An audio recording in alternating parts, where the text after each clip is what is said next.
Bien dice tu padre que eres una mula, dijo. El arzobispo no fue, de modo que el asedio hubiera terminado aquel día, de no haber sido porque Hildebranda Sánchez vino a pasar la Navidad con su prima, y la vida cambió para ambas. Le recibieron con la galeta de Ricciano a las 5 de la mañana en medio de una turba de pasajeros moribundos por el mareo. Pero ella desembarcó radiante, muy mujer, y con el espíritu alborotado por la mala noche de mar. Vino cargada de bocales de pavos vivos y de cuantos frutos se daban en las prósperas vegas, para que nadie le faltara de comer durante su visita. Listámico Sánchez, su padre, mandaba preguntar si hacían falta músicos para las fiestas de Pascua, pues él tenía los mejores a su disposición, y prometía mandar más adelante un cargamento de fuegos artificiales.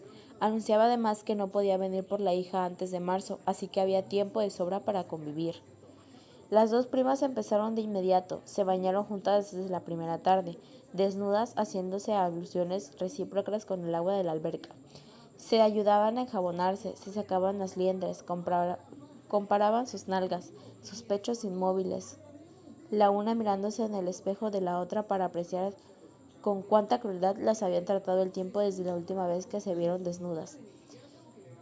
Hildebranda era grande y maciza, de piel dorada, pero todo el pelo de su cuerpo era de mulata, corto y enroscado como espuma de alambre.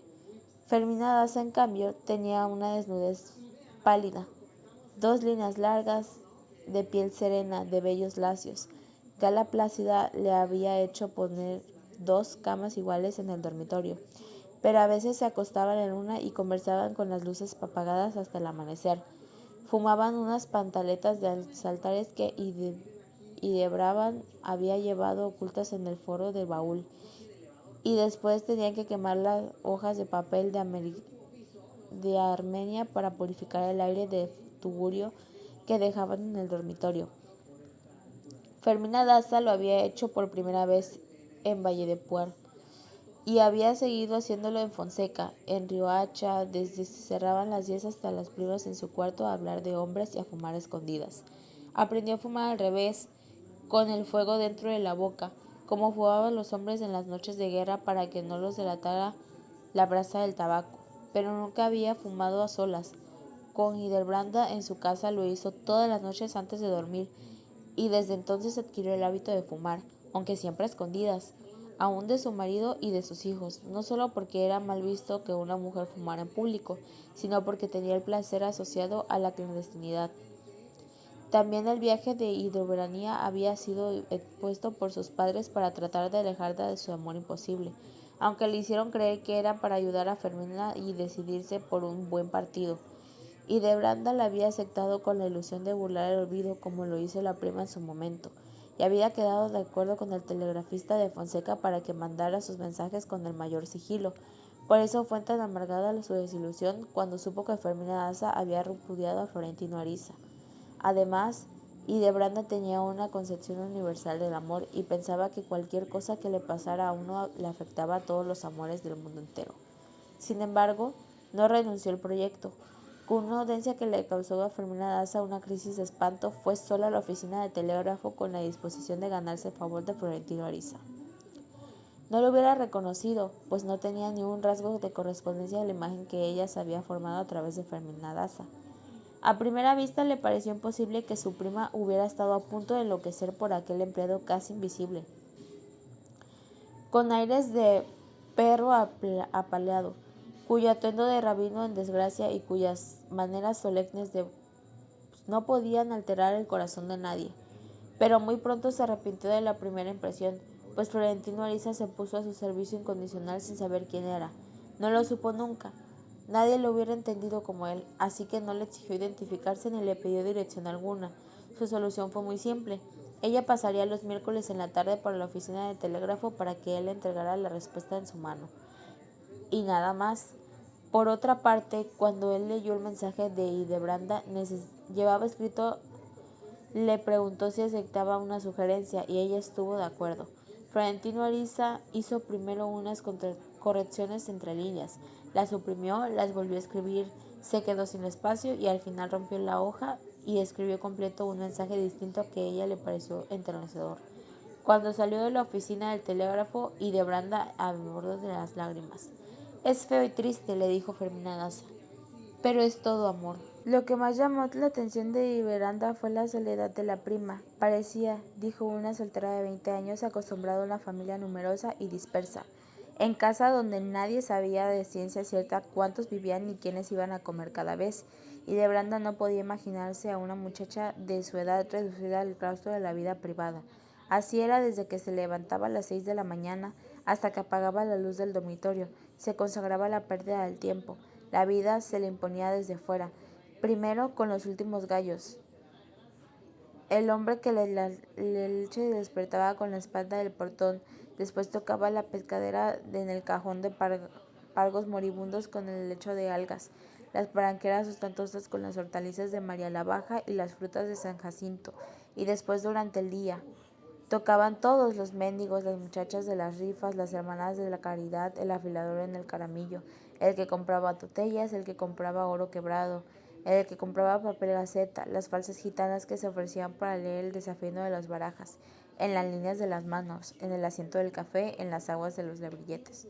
A Gala Plácida se le iba la semana abriendo y cerrando el portón para decir que no, vuelva otro día, o gritando desde el balcón con el humor revuelto que no molestarán más. Carajo, que ya compramos todo lo que hacía falta. Había reemplazado a la tía Colástica con tanto fervor y tanta gracia que Fermina la confundía con ella hasta para quemarla y quererla. Tenía obsesiones de esclava. Tan pronto como fue encontrado un rato libre, le iba al cuarto de oficios para planchar la ropa blanca. Le dejaba perfecta.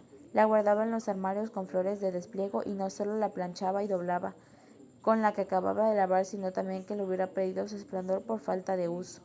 Con el mismo cuidado seguía manteniendo el vestuario de Fermina Sánchez, la madre de Fermina, muerta de 14 años antes, pero era Fermina Daza la que la tomaba sus decisiones. Ordenaba lo que había de que comer, lo que había que comprar, lo que tenía que hacer en cada caso, y en esa forma determinaba la vida de una casa que en realidad no tenía nada que determinar. Cuando acababa de lavar las jaulas y poner la comida a los pájaros, y de cuidar que nada les hiciera falta a las flores, se quedaban sin rumbo muchas veces. Después de que nada les hiciera falta a las flores, se quedaba sin rumbo.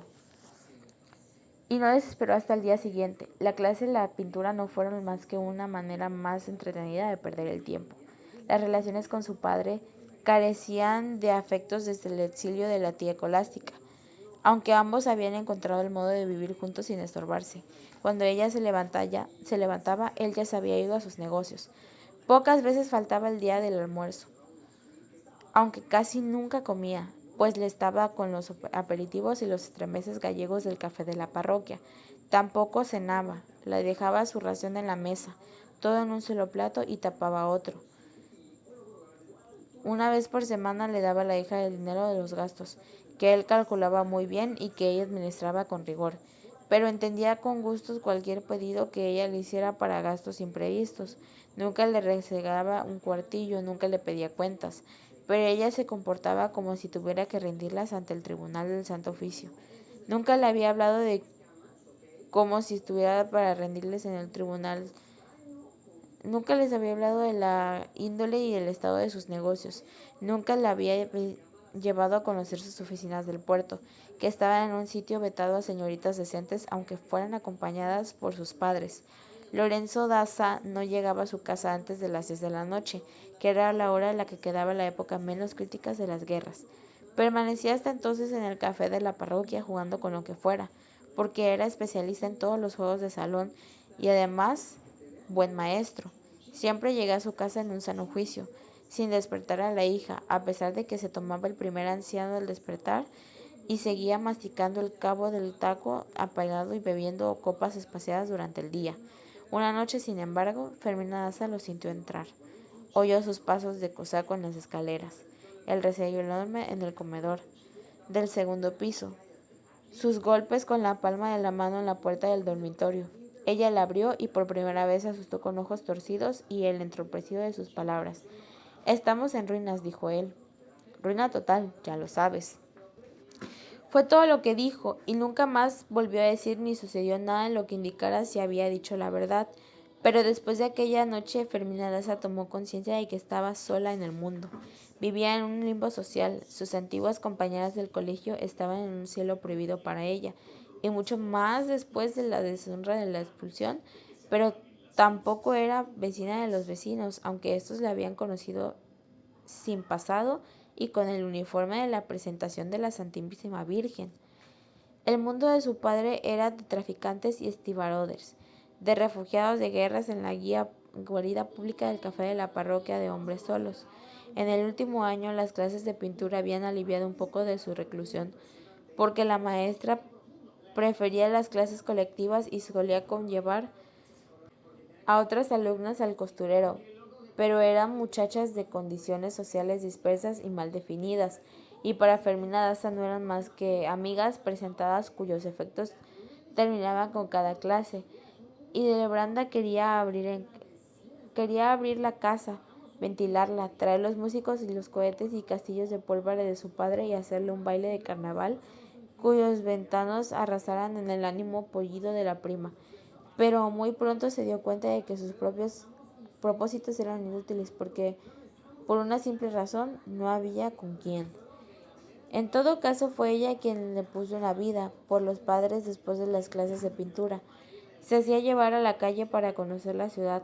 Fermina Daza se enseñó el camino que hacía a diario con una tía colástica. El escaño del parquecito donde Florentino Ariza fungía leer para esperarla.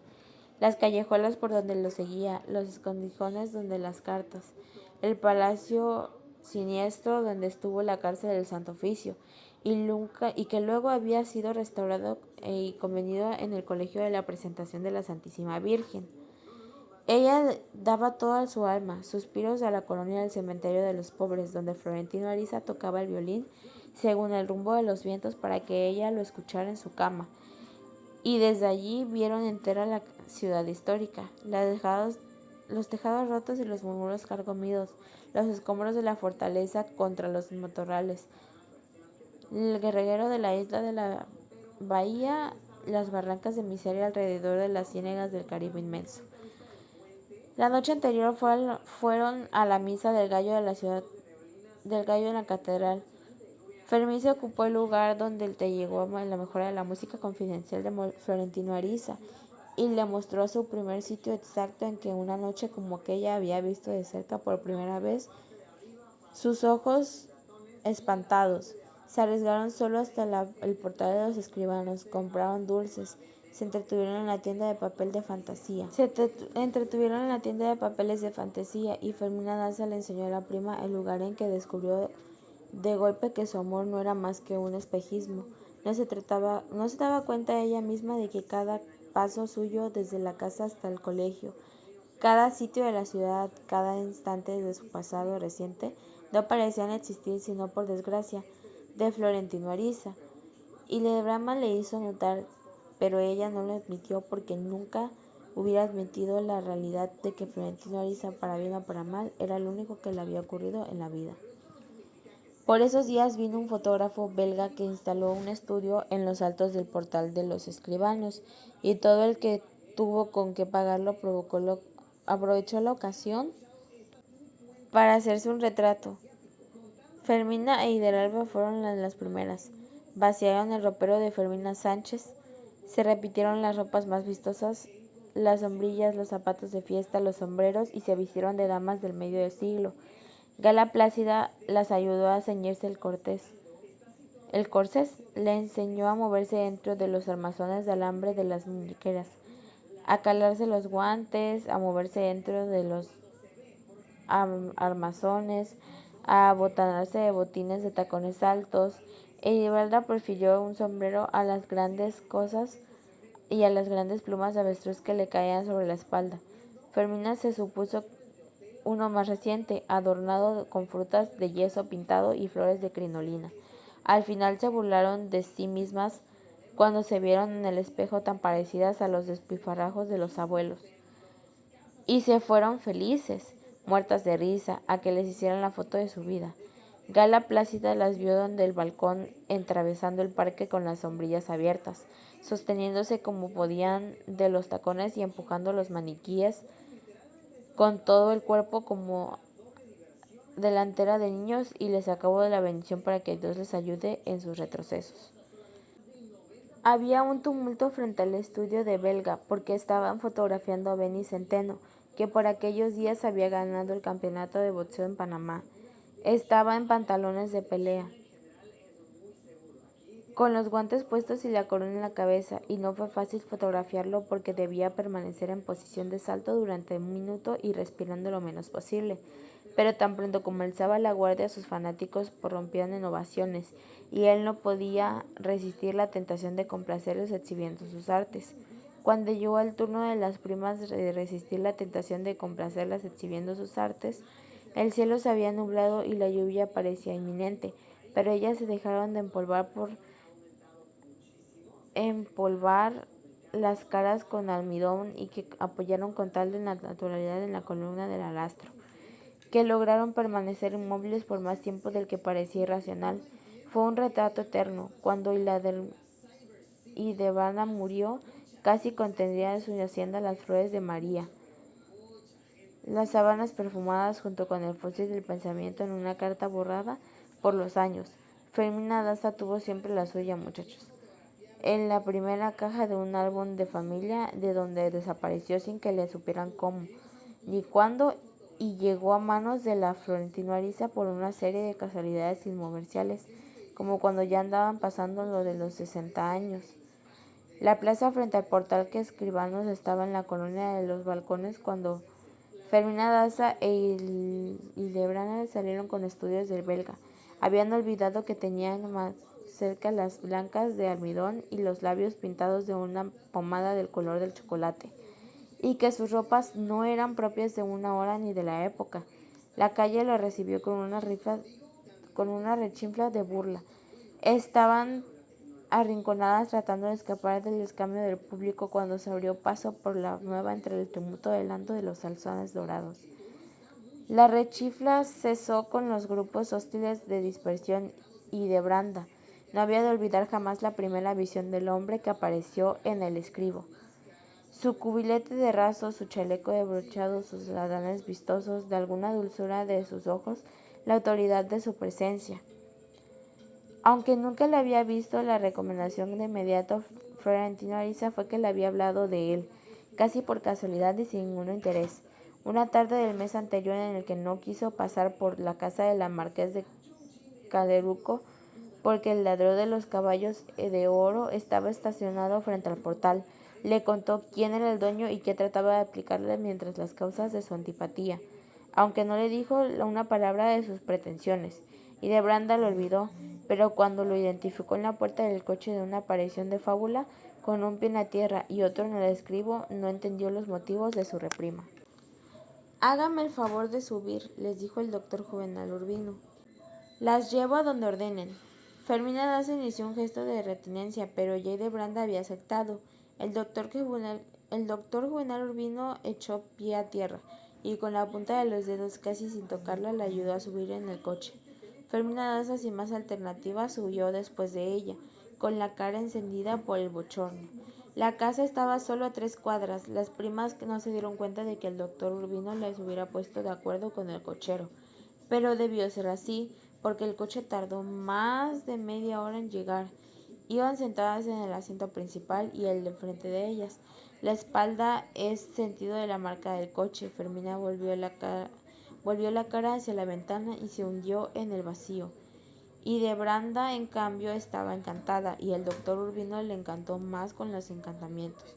Tan pronto como el coche se echó a andar, ella sintió un olor cálido del cuero natural de los asientos, la intimidad del interior decapitado, y dijo que parecía un lugar bueno para quedarse a vivir. De pronto empezaron a reír, a cruzarse de bromas viejos amigos, y derivaron hacia un juego de ingenuo con una jerigonza fácil, que consentía en intercalar cada sílaba de la sílaba convencional. Fingían creer que Fermina no les entendía, aunque no solo sabían que entendía, sino que estaba pendiente de ello, y por eso los hacía. Al cabo de un momento, después de mucho reír, quebrándose, confesó que no podía soportar más que el súplico de los botines. «Nada es fácil», dijo el doctor Urbino. Vamos a ver quién termina primero. Empezó a soltarse el de los cordones de botas e Hildebranda aceptó el reto. No le fue fácil por el estorbo del corsé de varillas que le permitían inclinarse, pero el doctor Urbino se demoró a propósito, hasta que ella sacó sus botines de debajo de la falda con una carcajada de triunfo, como si acabara de despecarlos de un estanque.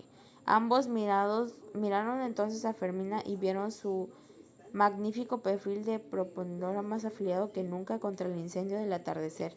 Estaba 3 veces furiosa. La situación estremecida por los encontraba, por la conducta libertina de Hiperándola y por la certeza de que el coche daba vueltas sin sentido para retardar la llegada. Pero Iderman andaba suelta de madrina. Ahora me doy cuenta, dijo, que lo que estorba no eran los zapatos sino esta jaula de alambre. El doctor Urbino comprendió que se refería al maniquí y trató de ocasión del vuelo. Nada más fácil, dijo. Quíteselo. Con un rápido ademán de prestigiador se sacó el pañuelo del bolsillo y se vendó los ojos. Yo no miro, dijo. La venda hizo resaltar la pureza de sus labios entre la barda redonda y negra y sus bigotes de puntas afiladas. Ella se sintió sacudida por un reemplazo de pánico, mirando a Fermina, y esta vez no le dio furiosa, sino aterrorizada de que ella fuera capaz de quitarse la falda.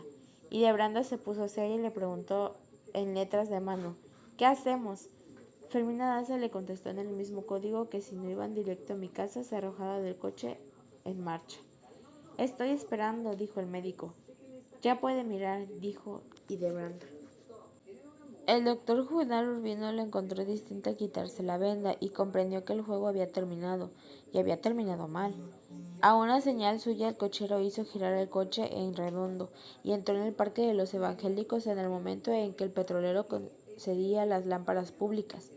Todas las iglesias dieron el ángelus y de Branda descendió de la prisa con un poco de turbanda por la idea de haber dispersado a la prima, y se despidió del médico con un apretón de manos sin ceremonias.